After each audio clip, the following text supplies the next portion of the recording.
सबसे पहले आपका परिचय।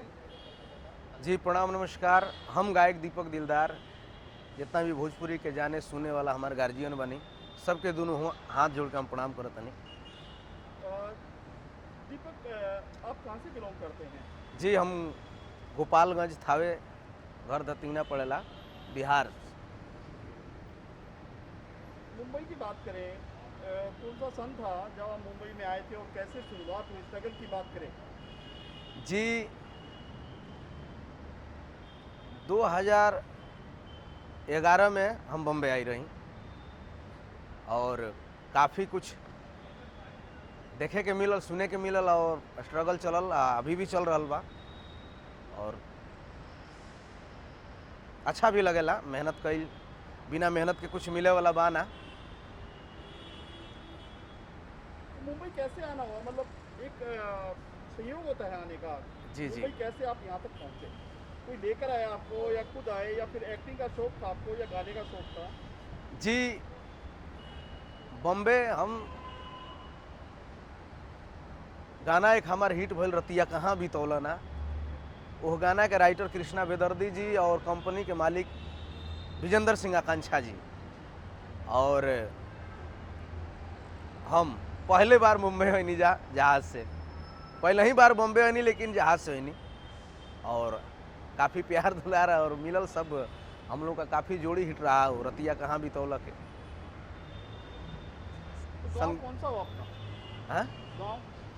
गाँव मेरा धतिंगना पड़ेगा और गोपालगंज जिला है, बिहार से हूँ। तो सभी की कहानी आप जैसी है, चाहे केसारी लाल हो, सभी की हो।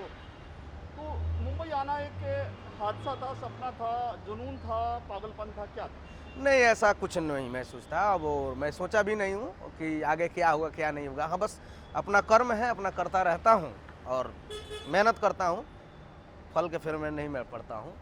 पहली बार आपने कब गाना गाया था जो आपको लगा कि मैं एक सिंगर हूँ, मुझे मुंबई जाना चाहिए? किसी ने बोला? 2007 में मैंने गाना गाया था। 12 वर्ष की आयु से हम गाते हैं और काफ़ी जुनून रहा। और मैंने भोजपुरी में एगो दो गाना 15 गाना से ऊपर हिट दिया जो सुपर ब्लॉक ब्लास्टर रहा। रतिया कहाँ भी तोलन जो बॉलीवुड हाफ गर्लफ्रेंड में भी बजा था ये गाना।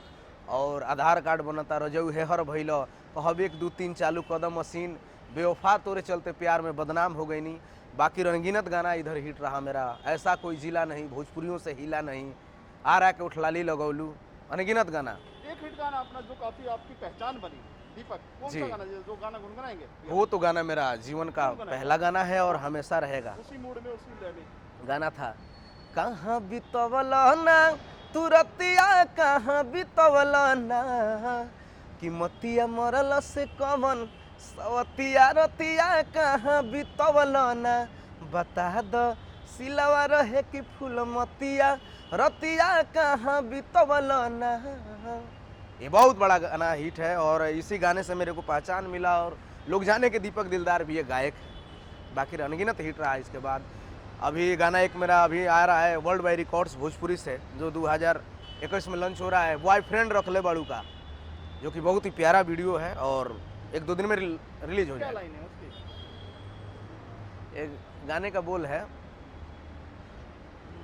यही एज में भइलू इतना ट्रेंड, बॉयफ्रेंड कहीं रखले बारू का, अरे मुसुकी मुआवे कहे चेहरा के लाइट, के कर संगे होता गुड मॉर्निंग गुड नाइट।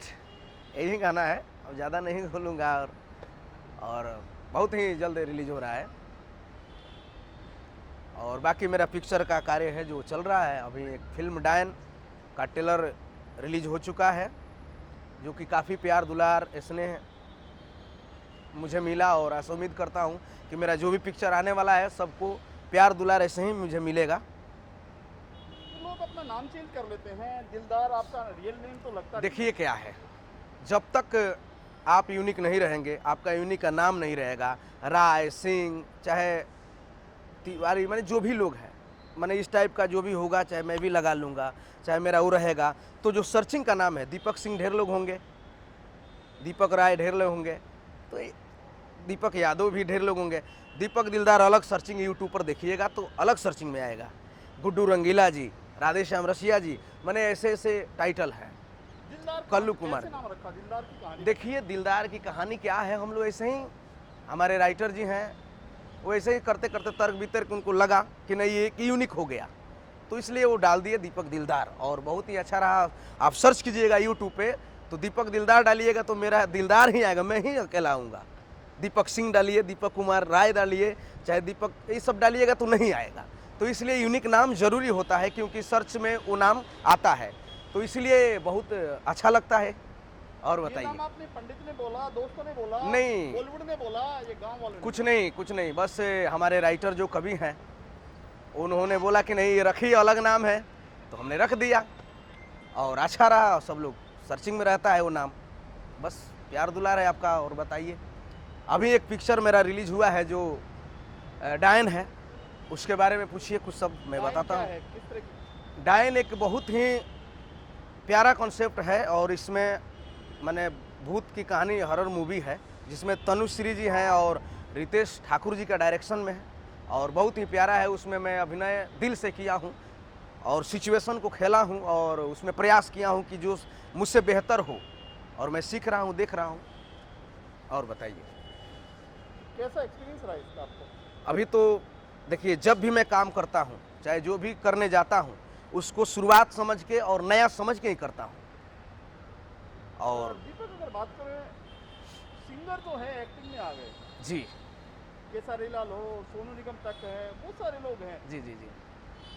क्या है ये सब, कहानी क्या है? दलजीत दोसांझ को लो, किसी को लो। ऐसा कुछ नहीं, अलग बॉलीवुड का तो मैं नहीं बताऊंगा, लेकिन भोजपुरी में ये सिलसिला जारी है कि हमारे जो भोजपुरी के अगुआ हैं, रवि किशन सर हैं, मनोज तिवारी जी हैं, ये सब लोग भोजपुरी को एक आयाम दिए, और इन लोग के माने पथ पे हम लोग प्रयास करते हैं, चलते हैं, और बहुत ही अच्छा लगता है। और हर एक आदमी का एहसास मन में ये होता है कि मुझे हिट होना है, पर्दे पे दिखना है, माने तरह तरह की सोचें होती है, और ये परंपरा रहा है कि जो गायक है वो नायक है भोजपुरी में। तो इसी सिलसिले में मैंने भी अपना ट्राई मार दिया। एक टाइम आके लोगों में बहुत एटीट्यूड आ जाता है, चाहे केसारी लाल को लो, किसी को लो। जी जी। तो आप अगर बहुत सारी फिल्में करेंगे तो आप बदल पाओगे अपने आप को कि नहीं? ऐसा मुझे नहीं लगता है कि खेसारी भाई में क्योंकि एटीट्यूड एक हो। वर्ड आया था, एक लाइनें आई थी कि अगर हम इंडस्ट्री छोड़ देंगे, केसारी लाल निरुआ ने बोला था कि इंडस्ट्री बंद हो जाएगी, पवन सिंह निरुआ केसारी ने बोला अगर हम इंडस्ट्री चले गए तो इंडस्ट्री बंद हो जाएगी। तो हो सकता है आने वाले दिनों में आपका क्या बताओ? अरे साहब, ये वो हमें नहीं लगता है कि वो लोग ऐसे बोल सकते हैं, ये जो भी हो अफवाह हो, लेकिन मुझे नहीं पता है। लेकिन मुझे इतना जरूर पता है, सच्चाई ही नहीं वो लोग कैसे बोल देंगे कि हम हट जाएंगे तो बोला है ये चीज। अब मैं इस बात को ध्यान नहीं दिया हूँ, ना सुना हूँ, और मैं इतना ही जानता हूँ कि हम लोग का भोजपुरी जो है परंपरा है, और इस ये मिट्टी है हमारी, एक भोजपुरी भाषा हमारी माँ है, बहुत मीठी भाषा है। जैसे सुहागिन के हाथे शोभेला चूड़ी, वैसे ही भाषा हमारा शोभेला भोजपुरी। अपना आइडियल किसको मानते हैं आप सिंगर में? देखिए क्या है कि बचपन से इसकी फिल्में देखते आए। हम तो भोजपुरी में मैंने बहुत कम मात्रा में लोग के गाना सुनीला, मैंने जौन सच्चाई बा, ज़्यादा बड़े बड़े जो भी गायक लोग, उस्ताद लोग हो गए, उन लोगों का मैं गाना सुनता हूँ। एक भोजपुरी में पवन भैया का सुनता हूँ, विष्णु ओझा जी का सुनता हूँ, और मैंने ऐसे लोग जो हैं, और बहुत लोग हैं गायक, खेसारी भाई का भी कभी कभी सुन लेता हूँ, क्योंकि मैटर गाते हैं, और वो हमारे सारण प्रमंडल से हैं, और हम लोग काफ़ी, एक समय था कि हम दोनों आदमी कंपटीशन, दो गोला झाल उल बजा करके गाए हैं हम लोग बचपन से ही। और हमारे बड़े भाई हैं वो, और उम्र में बड़े हैं, उनसे हम छोटे थे, तो बचपन से मैं गाता था, तो हम लोग कम्युनिकेशन रहा है, और स्ट्रगल बहुत किए हैं।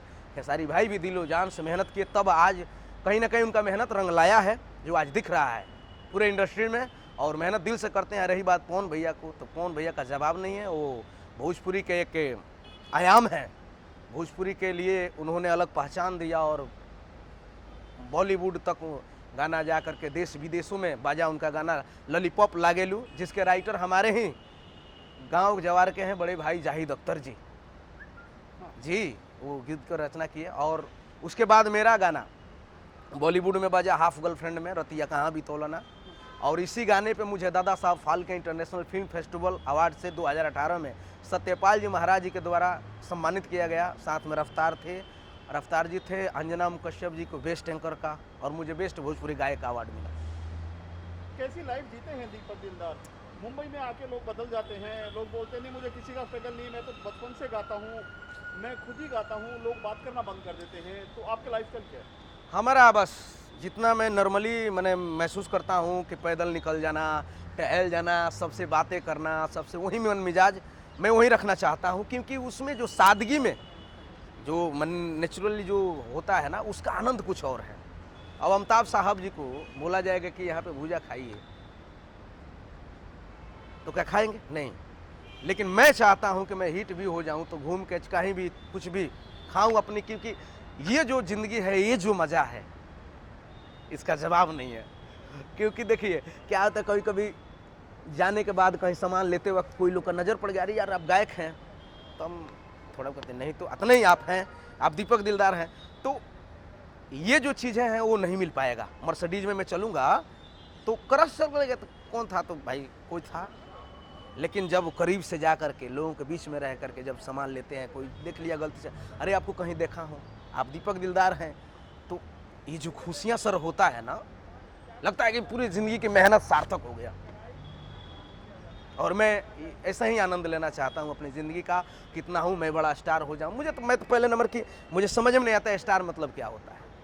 हम कर्मशील आदमी है, कर्म करते हैं, ये मेरी कर्तव्य है, रोजी रोटी है, नहीं करेंगे नहीं खा पाएंगे।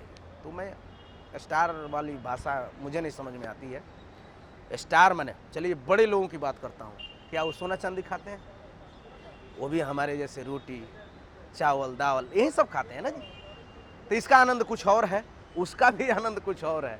लेकिन मुझे ये जो आनंद है, जो एक दूसरे के साथ में रहना, खाना, बोलना, बतियाना, कंधे पे हाथ धर के चलना, ये जो मज़ा है वो मर्सिडीज में नहीं है। कौन सा गाना है जो टिकटॉक पे आजकल चलता है? क्या बोले? टिकटॉक पे कौन सा गाना है जो सबसे ज़्यादा वायरल हुआ है और वो गाना आप अपनी आवाज़ में गा के सुनाएंगे आप? एक गाना मैं गाया था सर, बहुत ट्रेंडिंग में चला वो गाना टिकटॉक पे, जो बंद हो गया अभी। गाना था, कहब 1 2 3 चालू कर दी हम मशीन, कहम 4 5 6 तो दवाए लगी जाओ। ये काफ़ी चर्चा में रहा गाना। उसके बाद एक लॉकडाउन में गाना गाया था, पूरा देश में कोरोना के अफतरा बा, आइल पंडित जी के पतरों पर खतरा बा, यही पर मोदी जी के गइल ना निगाहवा रे, लॉकडाउन से रुकल बियाहवा रे, दुल्हनिया ला रोवे दुल्हवा रे। आपने लॉकडाउन की बात की, लॉकडाउन कैसा रहा? बहुत सारे लोगों के लिए बुरा रहा, बहुत लोगों के लिए अच्छा रहा। देखिए सर क्या क्या करवाया, है, क्या पाया आपने? ये लॉकडाउन ने जीना सिखा दिया। हर एक इंसान को लॉकडाउन ने जीना सिखा दिया, बता दिया कि आप इंसान हो, औकात दिखा दिया अच्छे अच्छों को। तो अच्छा भी है, प्राकृतिक भी, ये समझ में आ गया कि प्राकृतिक से बड़ा कोई नहीं हो सकता है, प्रभु का लीला है। क्या सीखा आपने?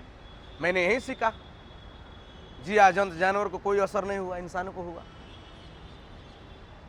और जब आप क्षति पहुंचाओगे किसी को तो आप कैसे बच के जाओगे? तो भगवान ने सिखा दिया, सबको झेलना पड़ा, घर परिवार बाल बच्चा। देखिए इंसान को हो गया, अभी तक कोई जानवर को दिखाई कोरोना हुआ अभी कोई नहीं। अभी एक बहुत बड़ा आंदोलन चल रहा है, आप भी गरीब किसान से परिवार से बात जी करते हैं, बिल्कुल तो बिल्कुल। क्या कहना चाहिए किसानों के मुद्दे को लेकर?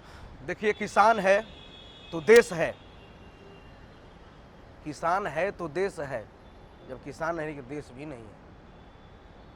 क्योंकि किसान एक माँ है, किसान एक पिता है, और किसान के साथ जो अन्याय हो रहा है चाहे होगा, भाई समझिए कि आप अपनी माता को दुख दे रहे हैं, अपने पिता को दुख दे रहे हैं। यदि किसान ना होते तो आज इस मुंबई शहर में बताइए मुझे कहाँ से आएगा खाने के लिए? कहीं ना कहीं उन लोगों का मेहनत है, अन्नदाता वो लोग हैं। तो उन लोगों के साथ हाथ जोड़ करके नहीं हो रहा है सरकार से, चाहे जो भी लोग हैं सबसे, कि उनको सपोर्ट किया जाए, उन लोगों के कोई तरीके से दिक्कत ना दिया जाए। क्योंकि वो जब नहीं रहेंगे, जब खेती बाड़ी नहीं होगी, तो बताइए सर आप क्या खाएंगे? एक गाना डेलीकेट करेंगे उनके लिए, किसानों के लिए आप? मैं वो गाना गाना चाहूँगा, लेकिन अभी लिखा नहीं हूँ। कोई भी और गाना उनके लिए आप? अब क्या बताएं, अब वो कोई ऐसी चीज़ कुछ भी नहीं बोल देते हैं। मेरा सेंटेंस चलता है, उस पर सर चलता है। आप कभी भी कुछ भी नहीं बोल सकते ना। तो उन लोगों को दर्द, उन लोगों की पीड़ा और उन लोगों की चीज़, एक एक सोच, मैं उसमें डूब के उसमें डूबूंगा, अपने आप को वहाँ पे ले जाऊंगा। मैं खुद बन करके, मैं जब एक्टिंग करता हूँ तो भिखमांगा का रोल करना होता है, चाहे जो भी करना होता है, मैं देखता हूँ कि वो कैसे कर रहे हैं। तो उस रोल को मैं जीने के लिए पहले देखता हूँ, सीखता हूँ, उसके बाद मैं प्रयास करता हूँ कि मैं करूँ। तो मैं किसान जो है अपने उन लोगों के लिए मैं गाने करूँगा, तो उसमें डूबूंगा, देखूँगा क्या चीज़ है क्या नहीं। और हूँ मैं एक्चुअली, तो उस पर विचार चल रहा है गाने को लेकर के। ज़्यादातर गाना गुनगुनाएंगे आप क्लोजिंग करते हैं दर्शकों से विदा लेते हुए? जी, मैं आप सभी को 2021 की हार्दिक हार्दिक शुभकामना दे रहा हूँ। अभी मेरा पिक्चर लहू के दुश्मन का डबिंग फाइनल हो चुका है, रिलीजिंग पे है, जिसके निर्देशक हैं संतराम जी और निर्माता हैं सदाम खान जी। और मुझे आशा उम्मीद है कि जैसे मेरे गाने को प्यार दुलार आप लोगों ने दिया, वैसे ही मेरे इस फिल्म को भी प्यार दुलार देंगे। और इसी के साथ विदा लेना चाहूँगा। मैं कहूँगा ऐसा कोई जिला नहीं जो यूपी बिहार से हिला नहीं। अब इसी के साथ धन्यवाद, नमस्ते, प्रणाम। बहुत है।